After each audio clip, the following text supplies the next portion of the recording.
여러분의 자산을 불리는 가장 강력한 도구, ISA 계좌. 오늘 우리가 할 일은 이 ISA를 활용해서 궁극의 절세 전략을 짜보는 겁니다. 바로 시작하죠. 오늘 우리가 갈 길은 이렇습니다. 먼저 우리가 왜 세금을 신경 써야 하는지 그 숨은 비용부터 알아볼 거고요. 그 다음엔 해결책인 ISA가 얼마나 대단한 녀석인지 파헤쳐 볼 겁니다. 그리고 나서 가장 중요한 이 계좌를 어떻게 채워야 하는지 구체적인 실행 계획을 짜고 앞으로 ISA가 얼마나 더 좋아질지 미래도 살짝 엿본 뒤에 마무리로 절대 놓치면 안 될 운용 팁까지 짚어드릴게요. 자, 그럼 진짜로 시작합니다. 대부분의 투자자들이 놓치고 있는 게 있어요. 바로 여러분의 수익률을 조용히 하지만 확실하게 갉아먹는 가장 큰 장벽이죠. 자, 여기서부터 한번 시작해 보겠습니다. 이상하죠? 똑같이 500만 원을 벌었는데 왜 내 손에 들어오는 돈은 다를까요? 답은요, 놀랍게도 투자 실력이 아닙니다. 바로 어떤 계좌를 썼느냐, 딱 이 한 가지에 달려 있습니다. 보통 우리가 쓰는 일반 계좌 있잖아요. 거기선 ETF 같은 걸로 돈을 벌면 15.4%나 되는 결코 적지 않은 세금을 내야 해요. 근데 ISA 계좌는 이걸 막아주는 아주 강력한 방패가 있다는 거죠. 자, 그럼 이 ISA의 방패가 왜 그렇게 특별할까요? 그 비밀의 열쇠는 바로 손익통산이라는 기능에 있습니다. 한번 들어보셨나요? 이게 뭐냐면요, 일반 계좌는 수익이 난 투자권마다 따로따로 세금을 매기잖아요. 근데 ISA는 이걸 전부 하나의 바구니에 담는다고 생각하시면 돼요. 수익은 더하고 손실은 빼고, 그래서 최종적으로 남은 순이익에 대해서만 세금을 계산하는 아주 스마트한 방식인 거죠. 자, 이 예시를 보면 그 힘이 확 와닿으실 겁니다. 보세요. 한 ETF에서 500만 원을 벌었어요. 근데 다른 펀드에선 250만 원을 잃었네요. 그럼 순이익은 얼마죠? 네, 250만 원이죠. 여기서 ISA의 마법이 시작됩니다. 이 250만 원 중에서 200만 원은 아예 세금을 안 내요. 비과세거든요. 그리고 남은 50만 원에 대해서만 그것도 9.9%라는 낮은 세율로 세금을 내는 겁니다. 자, 그럼 핵심이 뭐냐? 만약 이게 일반 계좌였다면 세금으로 무려 77만 원을 냈어야 해요. 근데 ISA를 썼더니 약 72만 원을 아낀 겁니다. 와, 이건 정말 엄청난 차이죠? 자, ISA가 얼마나 강력한 무게인지 이제 아셨죠? 그럼 이제 이걸 어떻게 써야 가장 효율적일지 진짜 전투 계획을 짜봐야 합니다. 이 계좌 안에 도대체 뭘 담아야 최대 효과를 볼 수 있을까요? 자, 1순위. 이건 뭐 두말할 필요도 없습니다. 바로 국내에 상장된 해외 지수 추종 ETF예요. 이게 왜 그러냐면요, 우리나라 세법상 국내 주식으로 번 돈은 지금 세금이 없잖아요. 그러니까 굳이 비과세 혜택이 있는 IS에 담을 이유가 없는 거예요. 한정된 공간인데 아깝죠.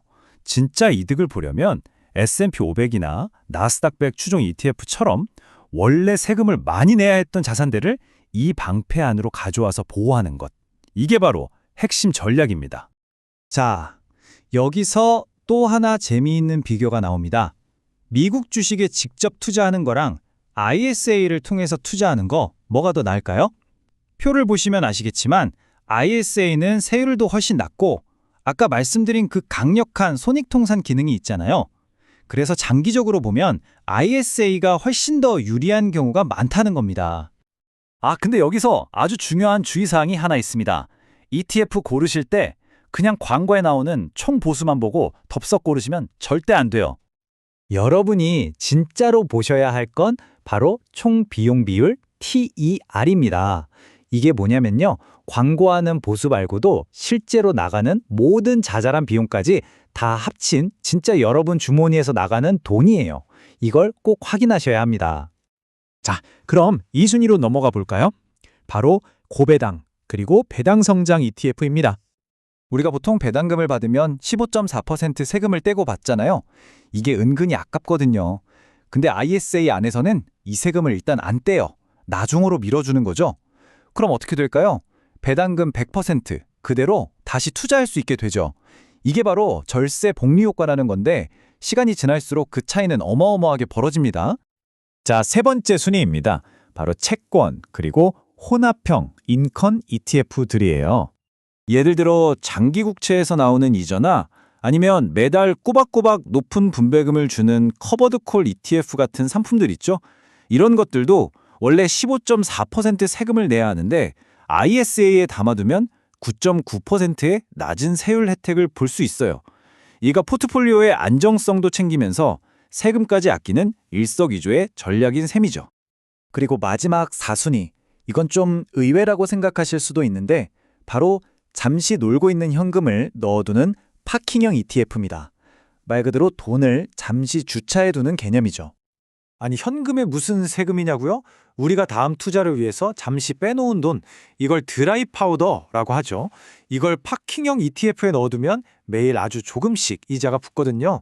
근데 이 작은 이자에도 원래는 세금이 붙어요. 하지만 ISA 안에서는 이 소소한 수입마저도 세금으로부터 보호받는다는 겁니다. 계좌 안에 있는 단돈 1원도 낭비하지 않는 아주 알뜰한 전략이죠. 와, ISA가 지금도 이렇게 좋은데 여기서 끝이 아닙니다. 정부가 2026년에 엄청난 업그레이드를 준비하고 있거든요. 한번 보실까요? 첫 번째, 매년 넣을 수 있는 돈, 즉 납입 한도가 현재 2천만 원에서 4천만 원으로 2배로 늘어납니다. 그리고 이게 진짜 대박인데요.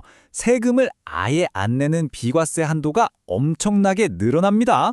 일반형은 현재 200만 원에서 500만 원으로, 그리고 서민형은 400만 원에서 무려 1000만 원까지. 정말 파격적이죠?